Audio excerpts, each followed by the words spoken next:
এবারের বিশ্বকাপে যা ঘটছে সেটা কোনো একটা ব্লকবাস্টার মুভির চেয়ে কোনো অংশে কম নয় এবং এই ধরনের ফিল্মি ঘটনা এবারের বিশ্বকাপের প্রায় প্রত্যেকটা ম্যাচে আমরা দেখছি। অনেক নাটকীয়তা হচ্ছে এবং সেই সাথে রেজাল্টসেও কিছু তারতম্য কিন্তু আমরা দেখছি। তবে রাউন্ড অফ 16 শুরু হওয়ার পর থেকেই বড় দলগুলো তারা তাদের মতো করে খেলে যাচ্ছে এবং অনুমিতভাবেই জয়গুলো পেয়ে যাচ্ছে। Walton smart fridge presence dribbling এর আজকের এপিসোডে কথা বলবো রাউন্ড অফ 16 এর প্রথম দুটো ম্যাচ নিয়ে এবং সেই সাথে আজকে রাতে big blockbuster 5 time world champion Brazil তারা নরওয়ের বিরুদ্ধে মাঠে নামবে, সেই ম্যাচটা নিয়েও ডেফিনেটলি একটা খুবই কড়া প্রিভিউ আমরা করতে চাই আজকে। আপনাদের সঙ্গে যথারীতি আমি রয়েছি আহমেদ বিন পারভেজ এবং আজকে যাকে পেয়েছি দ্বিতীয়বারের মতো হট সিটে আমাদের সঙ্গে আছেন মেহেদি ফারহান শুভ্র, ফিল্ম মেকার এবং সেই সাথে ফুটবল এনথুজিয়াস্ট। তার মতো ফুটবল এনথুজিয়াস্ট আমি খুব কমই আসলে দেখেছি বা কথা বলার সুযোগ হয়েছে। Welcome back. Thank you. Shubhro ভাই, শুরুতেই আমার যেই প্রশ্নটা সেটা হচ্ছে যে রাউন্ড অফ 16-এ যেই দলগুলো আসলে উঠেছে ওভারঅল তাদের মধ্যে কোনো দলকে কি আপনার মনে হয় যে আনডিজার্ভিং বা উঠে আসলে একজনের জায়গা নিয়ে নিয়েছে এরকম কোনো দল? হ্যাঁ, অনেস্টলি মনে হয়, কিন্তু তারা যথারীতি টুর্নামেন্ট থেকে নকড আউট হয়ে গেছে। আপনি মনে অনুমান করতে পারছেন আমি কানাডার কথা বলছিলাম। আমার কাছে একটু আনডিজার্ভিং মনে হয়েছে কানাডাকে। অনেকে হয়তো আর্গিউ করবেন যে তারা পারফর্ম করেই এসেছে। আমি ঠিক এইখানটা একটু দ্বিমত পোষণ করতে চাচ্ছি। কেন? এবার হোস্ট কান্ট্রি 3টা, আপনি যদি গ্রুপ পর্বের এই 3টা দলের গ্রুপটা দেখেন আপনার কাছে একটু মনে হলেও হতে পারে। আমার কাছে হয়েছে কিন্তু যে এই 3টা পার্টিকুলার গ্রুপ একটু কি ইজি হয়ে যাচ্ছে কিনা, একদমই বড় কোনো দল নেই। একদমই আমার কাছে এটা প্রথম থেকেই মনে হয়েছে।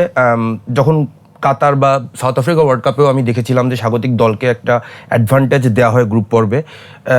আমি জানি না এটা আসলে কিভাবে ওয়ার্ক করে বা কিভাবে এটা ম্যানেজ করা হয়, কিন্তু আমার কাছে সবসময় মনে হয়েছে।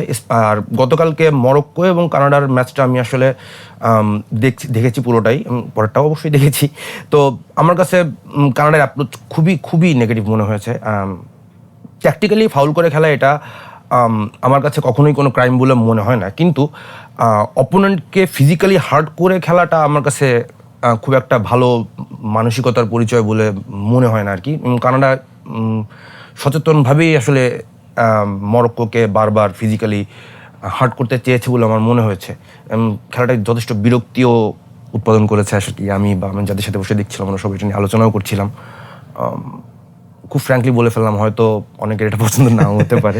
না, ইটস অল গুড, কারণ ব্যাপারটা হচ্ছে যে এক একটা টিমের এক একটা স্ট্রেংথ উইকনেস আছে। কানাডার যে খেলার স্টাইল সবাই বলছেন যে তারা ওই মেপল প্রেসিং করেন, মার্চের এই দল মেপল প্রেস করে এবং তারা একটু ডেসপারেটই হয়ে গেছিল। আমার মনে হয় মরক্কো যখন গোলটা পেতে স্ট্রাগল করছে, তারপর যখন প্রথম গোলটা পেয়ে যায় তখন আসলে খেলাটা খুব ওপেন আপ হয়ে গিয়েছিল এবং সেই সুযোগে মরক্কো আরও দুটো গোল পেয়ে গিয়েছে। সো এই ম্যাচটার কথাতেও যদি আমরা যাই, মরক্কোকে ফার্স্ট হাফে কিন্তু একটু টায়ার্ড জেডেড মনে হচ্ছিল, যে তারা আসলেই যে ফিজিক্যাল জায়গা থেকে একটু স্ট্রাগল করছিল সেটা কিন্তু বোঝা গেছে।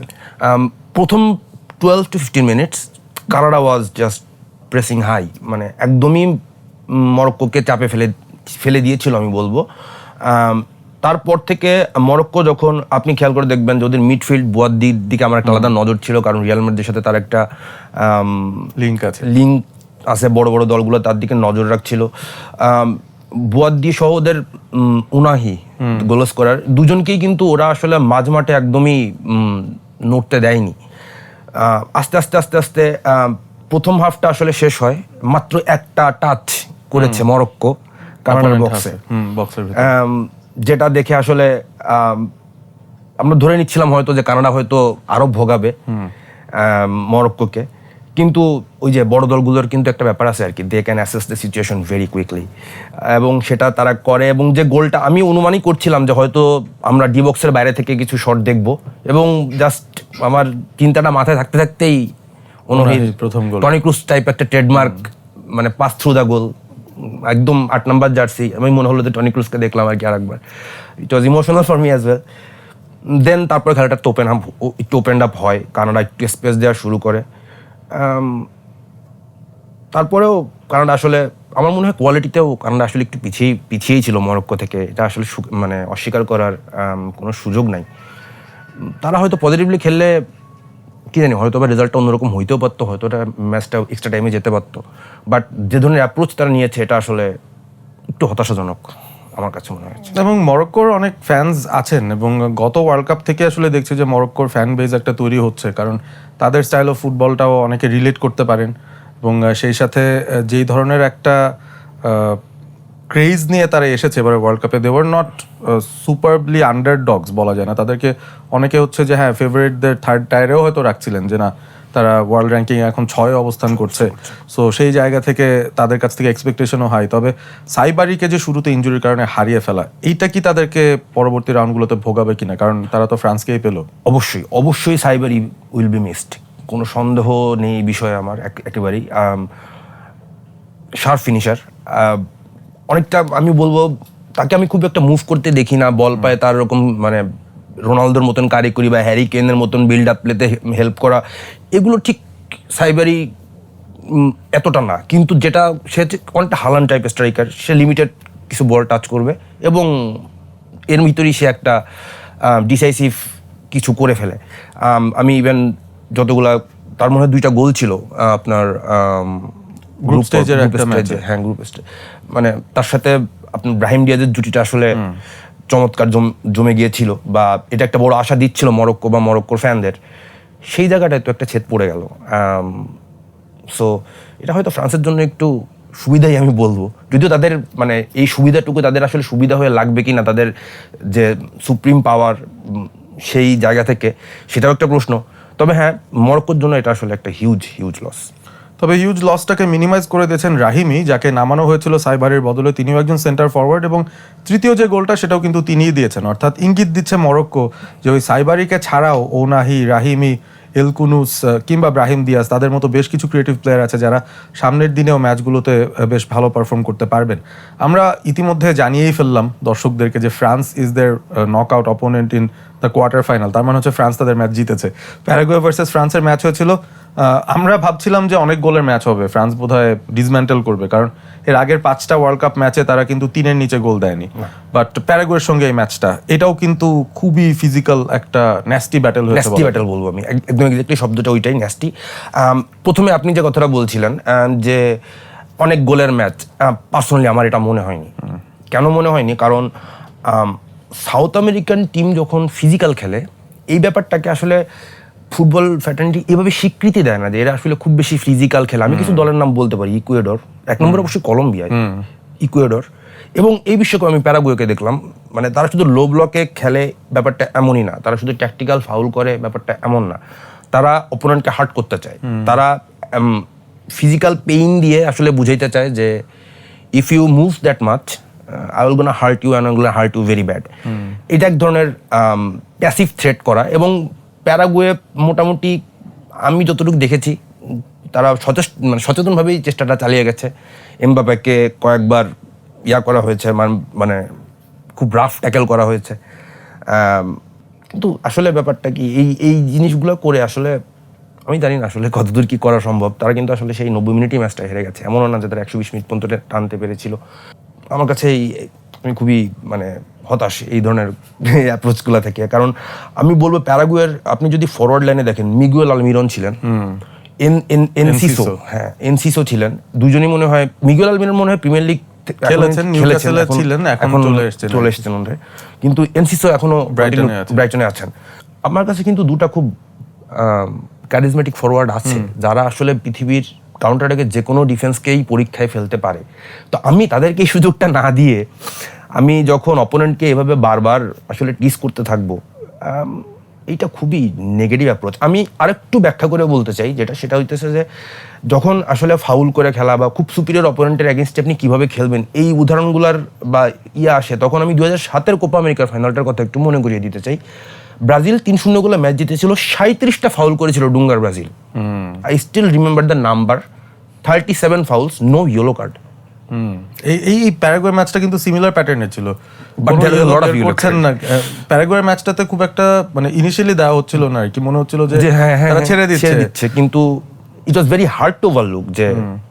এবং ম্যাচের ভিতর অনেক উত্তপ্ত অবস্থাও অনেকবার তৈরি হয়েছে। ফ্রান্স, এমবাপ্পে তো সরাসরি ম্যাচের পরে ক্লেমই করেছে যে তাকে আসলে শুধু ফিজিক্যালি না, অনেক মনে হলো ভার্বালিও অ্যাবিউজ করা হয়েছে, যেটার জন্য সে আসলে অনেক বেশি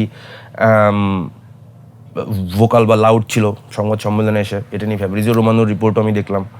আমার কাছে মনে হয়েছিল যে প্যারাগুয়ের কিন্তু আসলে ওই যোগ্যতাটা ছিল যে মানে ফুটবল খেলেই fight ফ্রান্সকে ভালো রকমের ঝামেলায় ফেলার। আমি কেন এই কথা বলছি, আপনি বিগত 4 বা 5টা ম্যাচ ফ্রান্সের দেখেছেন, তারা খুবই ফ্লুইড অ্যাটাকিং খেলেছে। লো ব্লক খেলে কিন্তু সেই অ্যাটাকিং ফ্লুইডিটিকে ভালো রকমের থ্রেট জানিয়েছে কিন্তু প্যারাগুয়ে। সেটার জন্য তাকে কিন্তু ফিজিক্যালি এত করতে হইতো না। মানে ফ্রান্স কিন্তু অলরেডি ঝামেলায় পড়ছে। Length of the highlights even was very low. হ্যাঁ, মানে যেটা 13-14 মিনিট পর্যন্ত যায় টি স্পোর্টসের, সেটা আমি দেখলাম যে সারপ্রাইজিংলি লেস দ্যান 10 বা 10-এর পরে সামান্য একটু বেশি। তেমন কিছু আসলে ঘটেনি পজিটিভ দেখানোর না। মতো। এবং হচ্ছে যে সেন্টার দিয়েও যে ফ্রান্স খুব বেশি অ্যাটাক করতে পেরেছে এমনও না। তারা জার্মানি যেটা করেছিল, যে জার্মানিকে তারা বারবার আসলে উইংয়ে ঠেলে দিয়েছিল, উইং থেকে ক্রস ভাসিয়েও জার্মানি আসলে কিছু করতে পারেনি। ফ্রান্সও আসলে সেদিকে গিয়েছে, কিন্তু দিন শেষে আসলে ফ্রান্সের যে সিভিয়ার কোয়ালিটি আছে তাদের স্কোয়াডে, যখন বার্কোলা কাজ করছে না তখন তাদের কাছে ডেজিরে ডুয়ে আছে। যদি ওলিসে কাজ না করে, যদিও কালকে ওলিসে যথেষ্ট নিষ্প্রভ ছিল, সেখানে হয়তো রায়ান শেরকি আছে, যদি সেন্টার ফরওয়ার্ড লাগে ম্যাটেটা আছে, মানে তাদের হাতে অপশন ছিল, and ultimately they got the result. এবং এটা আসলে খুব একটা সারপ্রাইজিংও না। আমি আসলে অনুমানই করতে পারছিলাম যে ফ্রান্স কোনো না কোনোভাবে হোক, তাদের কোয়ালিটি দিয়ে হোক, গোল বের করে ফেলবে। এবং আমি পার্সোনালি লো ব্লক টিমগুলোর ক্ষেত্রে যেটা আমার খুবই মানে আপত্তি বা মনে হয় যে অপোনেন্টকে আসলে অ্যাটাকিং থ্রেটে রাখতে হবে, বা কাউন্টার অ্যাটাকের একটা ভয় যেন অপোনেন্ট পায়। আমি যখন লো ব্লক খেলছি, জাপানের যে কথাটা আমি বলতে চাইছিলাম, যে তারা এমনভাবেই লো ব্লক করছিল যে 4-5-1, ওই যে সামনের কিন্তু খুবই গুরুত্বপূর্ণ, কারণ ওই একজনকে নিয়ে আসলে 2 থেকে 3 জন প্লেয়ার মাথা ঘামাবে অপোনেন্টের। তো যখন আমি ওই এককেও নিচে নামিয়ে নিয়ে আসবো, তখন কিন্তু অপোনেন্ট আপনার ঘাড়ের পর উঠে আসবে, একদম গলা পর্যন্ত চলে আসবে, আপনি কিছুই করতে পারবেন না। এবং আলটিমেটলি আপনার গোল খাওয়া তখন আসলে সময়ের ব্যাপার হয়ে যায়। তখন আপনি 11 জন কেন, বেঞ্চের থেকে আরো 2 জন নামালেও আসলে ওই অ্যাটাকগুলো থামানো যায় না, আমি বলবো আর কি। না, এবং এটা খুব ইন্টারেস্টিং একটা ব্যাপার যে ফ্রান্সকে বিভিন্ন টাইপের ফুটবল এর এগেনস্টে খেলে খেলে আসতে হচ্ছে। তাদের নেক্সট যেই ব্যাটলটা, যে ফ্রান্স মরক্কো, সেটা নিয়ে আসলে অল্প একটু কথা না বললেই নয়। কতটা ইন্টারেস্টিং হতে পারে এই ব্যাটলটা? আমি রীতিমতো মুখিয়ে আছি। 2টা দলই আসলে ট্যাকটিক্যালি খুবই সাউন্ড। হ্যাঁ, আমি সাইবারিকে মিস করবো, বাট দ্য নাম্বার 9, আমি নামটা মনে করতে পারছি, রাহিমি। ওর একটা হেড ছিল 84 মিনিটে। হ্যাঁ, একটুর জন্য অফসাইডের জন্য বোধহয় ডি বক্সের এজ থেকে বারে লেগেছিল।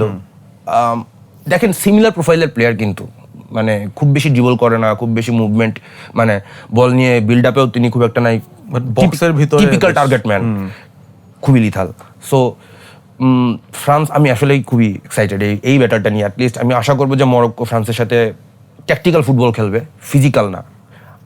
এবং আমার কাছে মরক্কোকে আসলে ওরকম খুব একটা ফিজিক্যালি অ্যাবিউসিভ টিম বলে মনে হয় না। রাইট, ইন্টারেস্টিং হচ্ছে ফ্রান্স মরক্কো, তারা কিন্তু গত ওয়ার্ল্ড কাপের সেমিফাইনাল খেলেছিল এবং সেখানে ফ্রান্স মরক্কোকে হারিয়ে ফাইনালে উঠেছিল এবং মরক্কো শেষ পর্যন্ত সেই ওয়ার্ল্ড কাপে 4th হয়ে শেষ করে। তবে এবার ফ্রান্সকে তারা পেয়ে গেছে ওই কোয়ার্টার ফাইনালের পথে যাওয়ার আরও বেশ কিছু দল তারা রয়েছে এবং আজকে রাতে তাদেরই একটা দলের ম্যাচ। 5-টাইম ওয়ার্ল্ড চ্যাম্পিয়ন্স ব্রাজিল, অ্যানচেলোটির এই দলটা ফাইনালি কোয়ার্টার ফাইনালটা খেলবে নরওয়ের এগেনস্টে। এই ম্যাচে অনেকগুলো কি ব্যাটেল নিয়ে কথা হচ্ছে আর কি। তার মধ্যে সবচেয়ে বড় কি ব্যাটেল হচ্ছে 2 হেড কোচেরই একটা ব্যাটেল, অ্যানচেলোটি ভার্সেস হিজ অপোনেন্ট। এবং সেখানে বলা হচ্ছে যে ব্রাজিলের লিথাল ফিনিশার তকমা দেওয়ার মতো তেমন কোনো প্লেয়ার আছে কিনা সেটা নিয়ে অনেকের প্রশ্ন থাকলেও নরওয়ের কিন্তু আছে, সেই আর্লিং হাল্যান্ড। আর বল যোগান দেওয়ার জন্য নরওয়েরও যথেষ্ট ক্রিয়েটিভিটি আছে, তাদেরও আসলে কাউন্টারে পেস আছে, similar to Brazil also have a lot of pace and lot of quality. তো শঙ্কার জায়গা হচ্ছে 2 দলেরই সাপোজ ডিফেন্স নিয়ে একটু হয়তো চিন্তা থাকতে পারে। ব্রাজিল একই প্যাটার্নে 2টো গোল খেয়েছে, আমরা বসার আগে ঠিক সেটা নিয়ে আলোচনা করছিলাম যে ডিফেন্সিভ ফ্রেলটিজের জায়গাটা কোথায় ব্রাজিলের থাকতে পারে। সো নরওয়ে আসলে কতটুকু কঠিন প্রতিপক্ষ হতে পারে ব্রাজিলের জন্য আজকে? অবশ্যই এই বিশ্বকাপে সবচেয়ে কঠিন প্রতিপক্ষ এই মুহূর্তে আমার কাছে মনে হয়েছে নরওয়ে। এর থেকে বেশি আসলে কি, মানে নরওয়েকে নতুন করে পরিচয় করিয়ে দেওয়ার কিছু নাই। কেন বলছি এ কথাটা, তাদের ফরওয়ার্ডের যে 4 জন, হাল্যান্ড, ওডেগার্ড, নুসা এবং সরলত, তারা আসলে খুবই পরিচিত মুখ ইউরোপিয়ান ফুটবলে। আমি যদি বলি নুসা একটু হয়তো তুলনামূলক লাইপজিগে খেলেন একটু কম, বাট বাকি যে 3 জন খুবই প্রমিনেন্ট। সরলত অ্যাথলেটিকো মাদ্রিদে রেগুলার স্টার্টার বলবো না, মানে একটা সুপার সাবের মতো একটা রোল হ্যাঁ মানে প্রায় প্রত্যেক ম্যাচেই উনি মিনিট পান। হালান্ড এবং ওডেগার্ড মানে বিশ্বসেরাদের কাতারে পড়ে আছে নিঃসন্দেহে। আর নরওয়ের টিমটা নিয়ে যদি বলতে হয় সেক্ষেত্রে হচ্ছে যে আপনি উপর থেকে যত নিচের দিকে আসবেন আমার কাছে মনে হয় তারা আরো বেশি একটু এক্সপোজ হতে আসে আর কি। প্রথম 4 জনের পরের যে 2 জন তাদের ডাবল পিভট মিডফিল্ড, 2 জন বার্গ এবং বার্গে, আমি উচ্চারণটা আমি এক্স্যাক্টলি জানি না যে নরওয়েজিয়ান আসলে এটা কিভাবে প্রোনাউন্স করে। এই 2 জন এবং তার নিচে যে 2 জন সেন্টার হাফ তাদের খুবই শক্তিশালী, ফিজিক্যালি স্ট্রং এবং হাইট খুব বেশি। আপনি যখন নিচের দিকে আসবেন আমি তত তাদের একটু আমার কাছে মনে হয় যে তারা বল প্লেইং অ্যাবিলিটির দিক থেকে তারা একটু মনে হয় পিছিয়ে আছে। কেন এই কথাটা বলছি, আইভরি কোস্টের সাথে তাদের যে রাউন্ড অফ 32 ম্যাচটা অনেকেই আমি মানে অনেকেই বলবো না, একদম প্রায় সবাইকেই বলবো যে তারা আসলে সবাই খুব আইভরি কোস্টের খুব প্রশংসা করেছিল যে তারা আসলে খুবই ভালো ফুটবল খেলেছে। হ্যাঁ, তারা অনেক ভালো ফুটবল খেলছে, এই বিষয়ে আমার কোনো সন্দেহ নাই, কিন্তু আমার যে জায়গাটা আপত্তি আছে সেটা হচ্ছে যে ওদের খুব ভালো ফুটবলের মধ্যেও খুব বেসিক কিছু ভুল আছে এবং সেই ভুলগুলোর সংখ্যায় অনেক ছোট ছোট ভুল। একটা পাস 5 সেন্টিমিটার পিছনে গেছে, একটা পাস একটু জোর হয়ে গেছে, এরকম ছোটখাটো কিছু ভুল ছিল যে জিনিসগুলো আসলে হয়তো আমি ব্রাজিলের কাছ থেকে ওইভাবে দেখবো না। আপনার যদি জাপানের সাথে ব্রাজিলের ফার্স্ট হাফের খেলাটার কথা মনে থেকে থাকে, খুবই কম্প্যাক্ট লো ডিফেন্সে চলে যায় জাপান 29 মিনিটে গোলটা করার পর। ওই 15 মিনিটে ব্রাজিল সেন্টার থেকে আক্রমণ করার জন্য যে ধরনের ফ্লুইড পাসিং মানে আমি দেখেছি তাদের কাছ থেকে প্যাটার্ন তৈরি করেছিল, ট্রায়াঙ্গেল বা চতুর্ভুজ বা একটু লম্বা পাস দিয়ে সেখান থেকে একটু ফাঁকা জায়গা করে সেইখানে ট্রায়াঙ্গেল ক্রিয়েট করে চাপে ফেলা, এই জিনিসগুলো যদি নরওয়ের বক্সের সামনে ব্রাজিল করতে পারে তাহলে কিন্তু ব্রাজিলের একটা ভালো সম্ভাবনা আমি দেখতে পাই, অন্তত স্কোর করার ক্ষেত্রে। আর যেটা নরওয়ের সাথে এর আগের প্রতিপক্ষ জাপানের যেটা বেসিক পার্থক্য সেটা হচ্ছে যে নরওয়ে কিন্তু লো ব্লকে যে খেলবে ব্রাজিলের এগেইনস্টে, তাদের ডিফেন্স এতটা অর্গানাইজড না যে তারা আসলে একটা লম্বা সময় ধরে লো ব্লকে খেলে কোনো দলকে আসলে স্কোরিং থেকে আটকাতে পারবে। স্পেশালি এমন একটা দল যেখানে কুনহার মতো ডাইনামিক ফরওয়ার্ড আছে, রায়ানের মতো প্রেসিং মনস্টার আছে এবং রায়ানের সাথে সাথে স্পিডও ভালো, আবার এই পাশে তো লেফট উইংয়ে তো ভিনিসিয়াস আছেই। সো আমার কাছে মনে হয় যে খেলাটা একটু ওপেন হবে, 2 দলই মানে নরওয়ে চাইবে তার অ্যাটাকিং স্ট্রেংথকে পুরোপুরি ইউটিলাইজ করতে, সেটা ব্রাজিলের জন্য আসলে একটু স্বস্তিদায়ক, কারণ তাকে আসলে অ্যাটলিস্ট লো ব্লকের চাপটা সামলাতে হবে না। So it will be open game to me. এবং তারপরেও আমার কাছে মনে হয় কিছু জায়গা থেকে আমি বলবো যে আমার কাছে নরওয়ে বেশ খানিকটা এগিয়ে, কারণ আমি সেই গত দিনের আলোচনার মানে সূত্র ধরেই বলবো, ক্যাসেমিরো ওয়াজ নট নিজ best, Danilo was very ordinary এবং তার একটা ভুল পাস ছিল। ড্যানিলোর মানে অপোনেন্ট হাফে ড্যানিলো যখন বল পায়, তাকে যখন পাস দেওয়া হয় তখন তাকে আমি সবসময় দেখি সে শঙ্কিত, যেটা আমি আবার নরওয়ের ডিফেন্ডারদের মধ্যেও দেখি, তারা যখন নিজেদের পায়ে বল থাকলেই তারা খুবই এক ধরনের শঙ্কা কাজ করে, চোখে মুখে ফুটে ওঠে। এই জিনিসগুলো এখনো আমি মানে ব্রাজিল ঠিক মানে করতে পারে নাই। তার কাছে ক্যাসিমিরোর কোনো রিপ্লেসমেন্ট নাই, ড্যানিয়েলের কোনো রিপ্লেসমেন্ট নাই। একটা জিনিস যেটা হচ্ছে পাকেটা ইনজুরিতে পড়েছে, এইটা আমি আগের ম্যাচেও খুব ক্রিটিক্যাল ছিলাম পাকেটার ব্যাপারে। পাকেটা ইনজুরি আমি বলবো যে এটা ব্রাজিলের জন্য একজন আশীর্বাদী হয়ে এসছে এই সেন্সে, কারণ অ্যাটাকিং থার্ডে আসলে খুব ফ্রুটফুল কোনো কিছু আমি পাকেটার থেকে পাইনি, নিউমেরিক্যাল অ্যাডভান্টেজটা দেওয়া ছাড়া, মানে সংখ্যাগত জায়গা থেকে একটা চাপ দেওয়া ছাড়া এর বাইরে কোনো একটা পাস, একটা গেম ওপেনিং প্লে বা কোনো একটা ভালো ক্রস, একটা ভালো প্লে মেকিং কোনো কিছু আমি আসলে পাকেটার কাছ থেকে বিগত 4 ম্যাচে পাইনি। তাহলে এই পাকেতার রিপ্লেসমেন্ট হিসাবে আজকে 11-এ ব্রাজিলের কার থাকার সম্ভাবনা দেখেন? কারণ এটা তো চেঞ্জ হবেই শিওর, যদি বাকি সব একইও থাকে এই পজিশনটাতে তো একটা চেঞ্জ আসছে। এইটা নিয়ে তো আসলে কে যে রিপ্লেস করবে এটা নিয়ে আসলে নানা সংবাদ মাধ্যমে নানা রকম মত আছে, বিভিন্ন জন বিভিন্ন কথা বলতেছে। এতক্ষণ পর্যন্ত গতকাল রাতের আগ পর্যন্ত যেটা আমার কাছে ছিল, আমার কাছে মনে হচ্ছিল যে ডানিলো সান্টোস, মিডফিল্ডার ডানিলো, ও আসতে যাচ্ছে এই জায়গাটায়, dynamic midfielder, box to box, অনেক এনার্জি। সেটা হইলে হয়তো আমি পার্সোনালি এটাও খুব একটা পছন্দ করবো, কারণ হচ্ছে যে অপোনেন্টের কাছে ওডেগার্ড আছে, আমার ওডেগার্ডকে নিউট্রালাইজ করতে হবে, এবং অ্যাট দ্য সেম টাইম আমার হচ্ছে যে অবশ্যই ব্রুনো গিমারেসকে ফ্রি রোলে খেলাইতে হবে, কারণ he is the main supplier. So যদি আমার ব্রুনো গিমারেসকে যদি আমার ফ্রি রোলে খেলাইতে হয়, সেক্ষেত্রে আমার একটা এক্সট্রা মিডফিল্ডার লাগবে, যাকে আমি আসলে ওডেগার্ডের পাসিং লেন কাটার জন্য ব্যবহার করব। সো ক্যাসেমিরোর যে ফর্ম, সেই ফর্মে একা ক্যাসেমিরো ওডেগার্ডের জন্য যথেষ্ট আমার কাছে এই মুহূর্তে মনে হচ্ছে না। সো পার্সোনালি ড্যানিয়েল সান্টোসের ইনক্লুশন আমাকে স্বস্তি দিচ্ছে। কিন্তু গতকাল রাতে গ্লোবো স্পোর্টের একটা রিপোর্ট আমি দেখলাম যে আঞ্চলিক সম্ভবত মার্টিনেলিকে আসলে অ্যাটাকিং মিডফিল্ড রোলে সুযোগ দিতে পারেন বা সুযোগ দিতে যাচ্ছেন। এইটা নিয়েও মনে হয় আমরা গতবার একটু কথা বলেছিলাম যে মার্টিনেল্লি, আমি মনে হয় জাপানের ম্যাচের আগে আপনাকে বলেছিলাম যে মার্টিনেল্লিকে যখন নামানো হয় তখন মার্টিনেল্লি ওই রোলটা আসলে ফিট না। জাপানের ম্যাচেও দেখেন তাকে যখন নামানো হয়েছিল 65 মিনিটসের সময়, সেই সময় থেকে গোলটা হওয়ার আগ পর্যন্ত লেফট সাইড ওভারলোড করা ছাড়া, মানে ভিনিসিয়াসের মার্কারকে টেনে নিজের দিকে নিয়ে যাওয়া ছাড়া নাম্বার 10 হিসেবে কিন্তু সে কোনো মানে অন দ্য বল তেমন কিছু ছিল না। বাট জায়গা মতো সময় সে আসলে নিজের মার্কারটাকে ফ্রি করে একটা চান্স, টিপিক্যাল উইঙ্গার বা স্ট্রাইকার সুলভ বা ফিনিশিং দেওয়ার জন্য একটা সুযোগ সে তৈরি করে ডিসাইসিভ গোলটা করে ফেলে।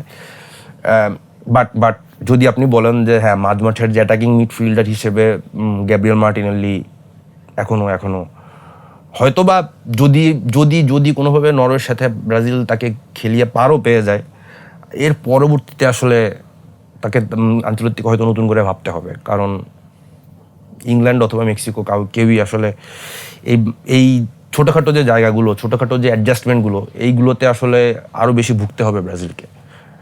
আমি এই কথা তার মানে এটা অবশ্যই না যে নরওয়ের সাথে ব্রাজিলকে ভুগতে হবে না। আমি এখনও বলে যাচ্ছি যদি এটা আমরা পার হই, যেটা আমি এখনও দেখতে পাচ্ছি না। আমি এখনও আসলে অনেক আশা নিয়ে বসে আছি যে প্লিজ গড হেল্প আস। এবং ব্রাজিল সাপোর্ট করে আসলে মানে রিসেন্ট কবে বিশ্বকাপে আসলে ঈশ্বরের কাছে সাহায্য চাইতে হইতেছে, বা আমি যখন ছোটোবেলায় সাপোর্ট করা শুরু করেছিলাম তখন আসলে ঈশ্বরের কাছে ব্রাজিলের জন্য সাহায্য চাইতে হবে এমন দিন আসবে, এটা মনে করলে হয়তো ব্রাজিল সাপোর্ট করতাম না। বাট আজকে সেই স্যাড রিয়েলিটির জায়গায় আমি দাঁড়িয়ে আছি, যেখানে আসলে আমার মাঝে মাঝেই মনে হয় যে মায়ের দোয়া টিম আর কি। আমরা হালান্ডকে নিয়ে একটু কথা বলতে চাই, কারণ এই থ্রেট নিয়ে তো আমরা আলোচনা করেইছি যে নরওয়ে কতটা থ্রেটেনিং হতে পারে অ্যাটাকিং জায়গা থেকে। নরওয়েরও যদি গোল করার প্যাটার্ন আমরা দেখি, সেখানেও কিন্তু দুইবার তারা প্রেস করে কিপারের কাছ থেকে ভুল পাস কিংবা ওই ফার্স্ট সেন্টার ব্যাকের কাছ থেকে ভুল পাস আদায় করে তারপরে কিন্তু গোল দিয়েছে। সো এইটার ব্যাপারেও কি ব্রাজিলের ডিফেন্ডারদের সচেতন থাকতে হবে কিনা, তারা যদি পেছন থেকে বিল্ড করতে চায়? এইখানে গুরুত্বপূর্ণ যেটা ব্যাপার সেটা হচ্ছে যে হালান্ড হচ্ছে ফ্রান্সের ম্যাচটা খেলছিল, গ্রুপ পর্বে তাকে রেস্ট দেওয়া হয়েছিল। সো এখন পর্যন্ত হালান্ড এই টুর্নামেন্টে খুব তারকা ডিফেন্ডারের সামনে পড়ে নাই। এবং গ্যাব্রিয়েল আমার কাছে মনে হয় 1-to-1 বা ম্যান মার্কিং এ ওয়ান অফ দ্য বেস্ট গাই।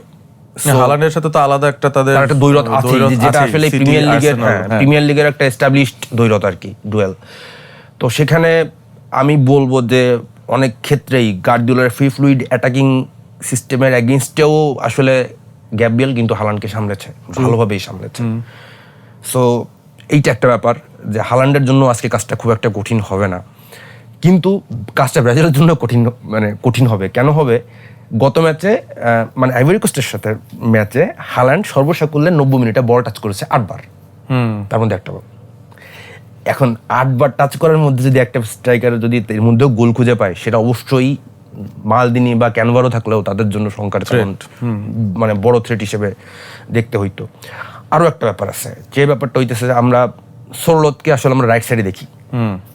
এখন পর্যন্ত নরওয়ের খেলায় আমি দেখেছি যে রাইট সাইড থেকে সরলত যেহেতু খুব একটা মোবাইল প্লেয়ার না, হাইট অনেক বেশি, স্পিড অতটা বেশি, দৌড়াতে তিনি খুব একটা পছন্দ করেন না, পজিশন ধরে রাখতে চান, একটা ব্যাপার আছে। ওই জায়গাটাকে তাকে সাইড দেয় রায়ারসন, তাদের রাইট ব্যাক ওভারল্যাপ করে।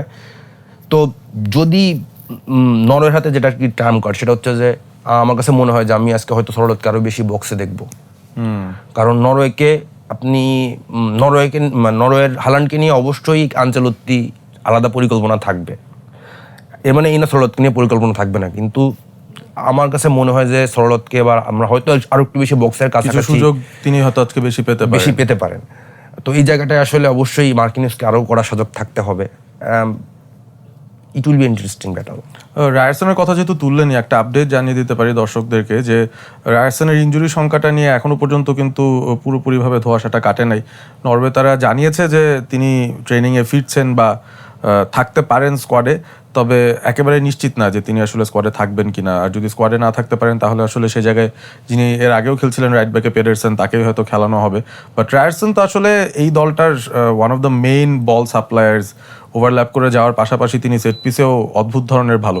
ওডেগার্ড লেফট ফুটেড নেন, তিনি রাইট ফুটেড নেন, দুজনই দলের মূল সেট পিস টেকার। সো ওই উইংটা দিয়ে আবার ভিনিসিয়াস জুনিয়রেরও এন্ট্রিটা হয়। সো ব্যাটেলটা কি এরকম হতে পারে যে ব্রাজিল মূলত ওই লেফট সাইড ওরিয়েন্টেড অ্যাটাকে হয়তো তাদেরকে বেশি দেখতে পাবো আজকে? হ্যাঁ, এটা খুবই মানে মোস্ট লাইকলি টু হ্যাপেন। আমি যদি আরেকটু বলি, হয়তোবা পেডারসন যদি আজকে শুরু করে থাকে তাহলে হয়তো অবশ্যই ওভারল্যাপিং যে ব্যাপারটা, ওভারল্যাপ যেভাবে সে আসলে আইভরি কোস্টের সাথে ওভারল্যাপ করছে, ব্রাজিলের সাথে ভিনিসিয়াস থাকা অবস্থায় কোনোভাবেই আসলে আমার মনে হয় না নরওয়ে লেফট সাইড এত এক্সপোজ করবে। যদি করেও থাকে তাহলে হয়তো মাঝ মাঠের যে দুই সেনানি 6 এবং 8 দুই বার্গ, এদের কেউ একজনকে আসলে রাইট সাইডে একটু কাভার দিতে হবে। ইনফ্যাক্ট তখনও যে আসলে সেই কাভারটাও যে খুব ফ্রুটফুল হবে সেটা নিয়েও না আমার এক ধরনের শঙ্কা আছে, কারণ আমি ড্রিবলিং এর এগেইনস্টও তাদের মিডফিল্ডারদের ভালনারেবল মনে হয়েছে আমার।